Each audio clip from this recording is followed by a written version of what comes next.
Hello and welcome to another episode of the Book Club. On today's show we will be discussing the novel The Handmaid's Tale by Margaret Atwood, so let's not waste any more time and begin our discussion. In the dystopian future of The Handmaid's Tale, the Republic of Gilead offers Offred only one option: to breed. If she deviates, she will, like all dissenters, be hanged at the wall or sent out to die slowly of radiation sickness. But even a repressive state cannot obliterate desire, neither Offred's nor that of the two men on whom her future hangs in the balance.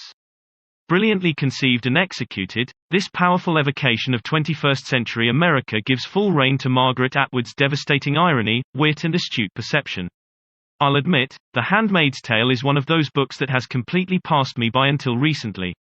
Never mind that fact that it has over 1 million Goodreads ratings, has sold millions of copies, and has a hit TV adaptation. It still hasn't ever really entered my field of vision, or indeed, my TBR pile.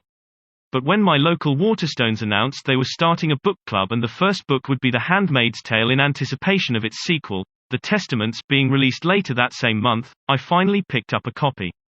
And as soon as I read it, my first dominant thought was, why the hell haven't I read this before? This novel is set in a miserable dystopian world in 21st century America. The Handmaid's Tale tells the story of Offred, a handmaid who belongs to the family of a commander and his wife, an ex-celebrity who now spends her days sitting silently in her home, being waited on hand and foot. We learn pretty quickly that handmaids like Offred have one purpose: to bring their commander's children into the world, replacing the job of the wives, who were made infertile by, I assume, radiation sickness. That's all the handmaids are there for. Childbearing objects that fulfill the only role their superior women can't, and when I made this discovery I was left feeling sickened and appalled by it, as that should not be the purpose of anyone. The story and the world are so rich in details, and every page leaves you wanting to find out even more. About Gilead, the mysterious place in which they live. About the roles that society has seemingly been divided into. And about Offred, who dwells on her past and seems desperate to escape the confines of this dismal world where women are to be seen, not heard, and whose primary purpose is to bear children but not, under circumstances, feel any desire towards the people they must procreate with. If you were in Offred's position, wouldn't you want to get the hell out of there, too? One of the first things I noticed when reading this book was the incredibly poetic language Atwood uses, and you can tell she's written her fair share of poetry. She has a unique way of describing things that makes you hang on to every single word. As well as the poetic language, Atwood describes things in such a way that breaks the modern rules that state a writer shouldn't describe anything in the scene that's not imperative the action. However, Atwood does it so well that it never feels like an info dump. For example, in Offred's bedroom, from just one page of description, we know that there is a chair, a table, a lamp. On the ceiling, a relief ornament in the shape of a wreath, and in the center of it, a blank space, plastered over like something has been removed so there's nothing to tie a rope to. The sunlight coming through a partly open window with white curtains and a window seat containing a little cushion. A highly polished floor made of narrow boards. An oval rag rug. A picture of blue watercolor irises on the wall framed with no glass. And a single bed, medium hard, with a flocked white spread. Usually, I'd wonder why the author needed to go into so much detail. However, in this particular case, it's a perfect way to realize the monotonous nature of Offred's life. She sees this room all day, every day, and by now, she has studied every crack and every fleck of dust. She even repeats some of her descriptions later on to further emphasize the monotony.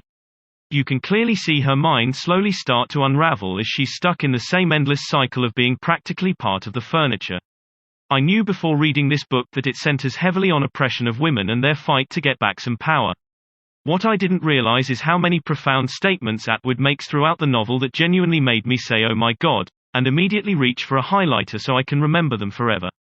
If you want a book full of heart-racing action, this probably isn't for you. The majority of the book until the pace suddenly picks up in the last third is slow, but its slow pace is absolutely necessary. It takes an in-depth look at Gilead and the people, especially the women who live within its boundaries. Unlike a lot of contemporary dystopian tales that pack in as much action and heroism as they possibly can squeeze into a few hundred pages, The Handmaid's Tale is more of a sociological perception of the world we live in, or more so, the world we could live in. It looks at the gender divide and offers surprisingly accurate insights into how the world works, despite the fact that it's set in a dystopian future. Okay, it's an exaggerated view, but without the extreme sci-fi elements, the values that Atwood explores are terrifyingly close to reality. I probably have so much more I can say about this book, But without it turning into a whole thesis, I'll just end by saying this. It's not often that a book makes me think deeply about society and how things could be if the patriarchy was taken to the extreme lengths we see in this book. So that ends another episode of the Book Club. We hope you have enjoyed our discussion on The Handmaid's Tale by Margaret Atwood. Join us next week where we will be discussing The Great Gatsby by F. Scott Fitzgerald. So until then, thank you so much for listening, stay safe and happy reading.